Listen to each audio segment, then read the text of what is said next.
Tonight we're going to tie the night bean. The night bean is a night fly we swing after dark for brown trout on the Au Sable and Manistee rivers. It has proven to be a very effective night fly, and it's also a fly that I've probably done more testing on than any other fly I've ever tied.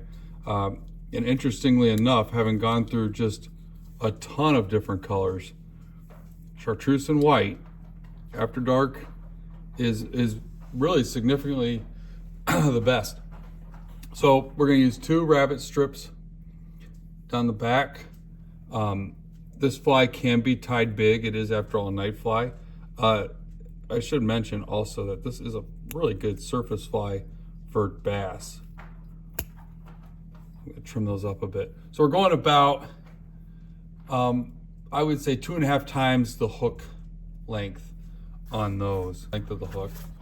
And what we're going to do is we're going to take a patch of this really good foam, and we're going to put a back piece on. And you got to be careful that you don't cut the foam with your thread. But you also need to get it tight enough it doesn't spin. So I like to go through those wings like that to tighten it. And then we're going to hide that. So that keeps the butt end of the fly floating pretty well. And now we're going to take some schlappen, clean her off,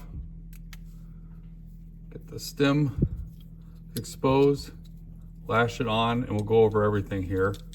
And we're going to get about to right in front of that foam.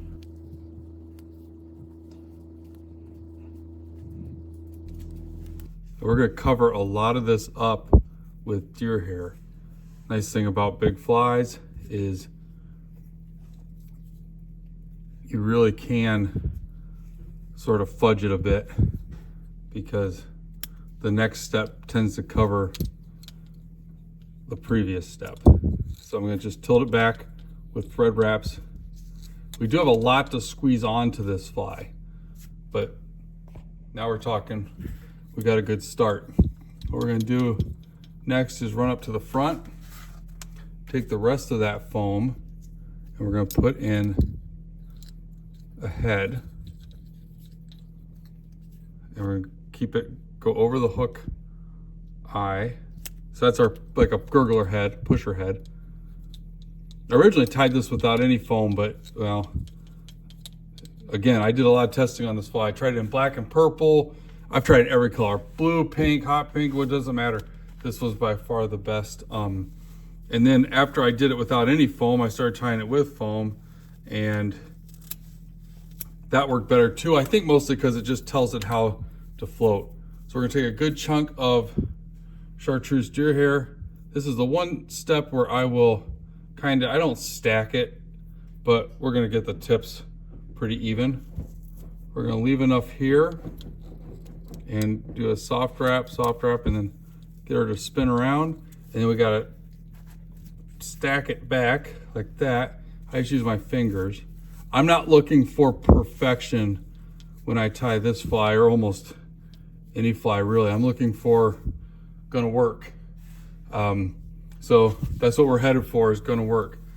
The philosophy behind this fly is that all foam flies that have foam over the bulk of the hook, sometimes catch the teeth of a big brown. So when you set the hook or strip set or anything, the teeth stay embedded in the foam and the hook doesn't move in the mouth, and you don't get a hook set.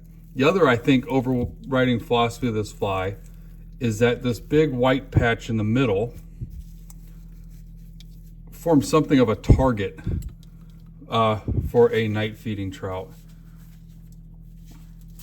And a target is a nice encouragement to get that fish eating the part of the fly where the hook is. I know this seems kind of basic, and maybe I am oversimplifying it, but I really think sometimes it is that simple. You put a hot spot or a target on your fly, and lo and behold, the fish tend to go that direction. I don't think it's too crazy to think that that's actually what's happening, especially at night. Most prey have a soft white underbelly, and what better for a trout to target. Then we'll put some chartreuse in the front to sort of frame our target. I think we'll put one more little bump there. What I'm trying to do, well, yeah, little one. I might regret this. I'm just trying to fill up the middle of this fly so I don't have, there, I should do it. There we go. Good. Now we're gonna trim.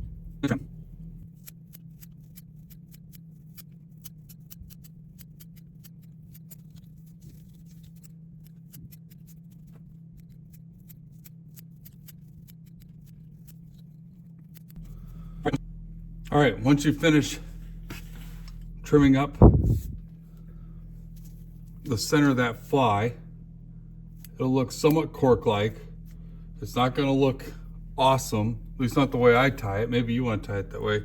But I've never found that stacking deer hair close makes any difference at all when it comes to night fishing. I can only speak to the kinds of fishing that I do. I'm gonna put on some rubber legs, 2 on each side, and I just peel them off whole like that so they're still connected, and I just tie them on, then we'll trim them.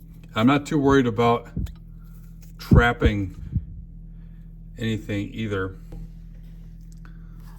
Now we're gonna put another schlap and feather on. And this is kind of a tricky part, and if you weren't tying a night fly, I guess you might stress about it, but don't stress about it. Make sure you just pull your legs in, and then we're gonna just wrap the schlop in between the legs, like so. And then we're gonna pull these legs back, go in front, bring her up here, bring her thread around, trap that. Good. Okay.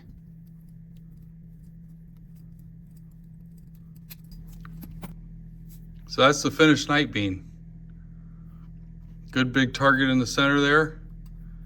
And as ugly as that fly is, I'll tell you, it really does work after dark on our rivers and on our area lakes and ponds for bass.